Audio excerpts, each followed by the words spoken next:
আমাদের টেন্স হচ্ছে তিন প্রকার, present tense, past tense, future tense. তো আমাদের অলরেডি দুটো টেন্স কমপ্লিট হয়ে গেছে, এবার হচ্ছে 3 নম্বর ফিউচার টেন্স। ফিউচার টেন্সেরও আমরা জানি প্রত্যেকটা চারটে করে ভাগ আছে। Future indefinite tense, future continuous tense, আর future perfect tense, future perfect continuous tense.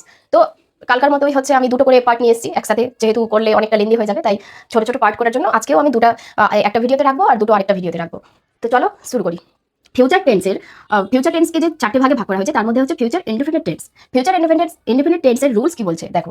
Subject plus shall বা উইল প্লাস ভার্বের ফার্স্ট ফর্ম প্লাস অবজেক্ট। রুলসে কি বলেছে যে সাবজেক্ট হতে হবে, শ্যাল বা উইল থাকবে, ভার্বের ফার্স্ট ফর্ম থাকবে আর একটা অবজেক্ট থাকবে।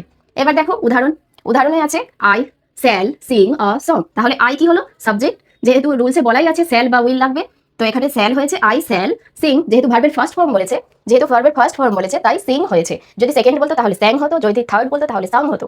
এখানে যেহেতু ফার্স্ট ফর্ম বলেছে তাই এখানে কি হবে? এখানে সিং হবে। সিং আ সং একটা অবজেক্ট।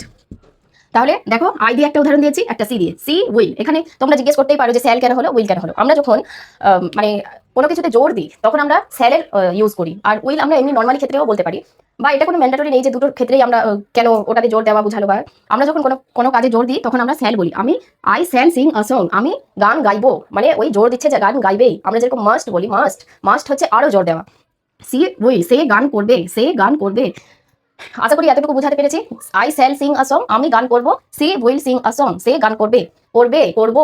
এই লাস্টে করবে বা করবো ভবিষ্যতে করবো যেটা বলে আর কি, সেটা হচ্ছে ফিউচার টেন্স। আশা করি বোঝাতে পেরেছি। ফিউচার টেন্স বলতে কি বলা হয়েছে? আমি কোনো কাজ ভবিষ্যতে করব, এখনো করিনি, বা পাস্টেও আমার হয়নি, ঘটে যায়নি, বা প্রেজেন্টেও ঘটছে না, আমি করব, সেটা হতেও পারে নাও হতে পারে। তো করবো সূত্রে আমরা কি বলবো? আই শ্যাল বা উইল। বোঝাতে পেরেছি এইটুকু? তাহলে আমরা নেক্সট পার্টে আসি। নেক্সট পার্ট হচ্ছে future continuous tense. Future continuous টেন্সের রুলস কি বলছে?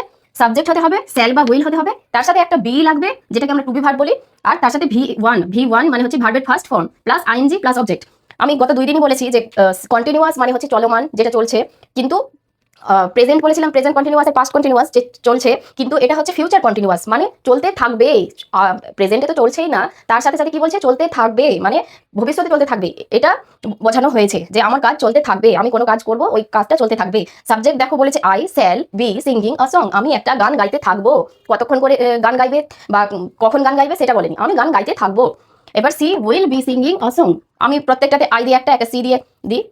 এখানেও same, she will be singing a song, সে একটা গান গাইতে থাকবে মানে চলমান, চলতি। এই আইএনজি, যে আইএনজি দেখলেই তোমাদেরকে বলেছি কন্টিনিউয়াস হবে। ভার্বের সাথে যদি আইএনজি হয় তাহলে বুঝে যেতে হবে যে এটা কন্টিনিউয়াস টেন্সের উদাহরণ। আশা করি এতটুকু ক্লিয়ার হয়েছে, বোঝাতে পেরেছি। যদি তবুও কোনো সমস্যা হয়ে থাকে বা কিছু বুঝতে অসুবিধা হয়ে থাকে, আশা করি এটা বেসিক লেভেলের কনসেপ্ট আর কি।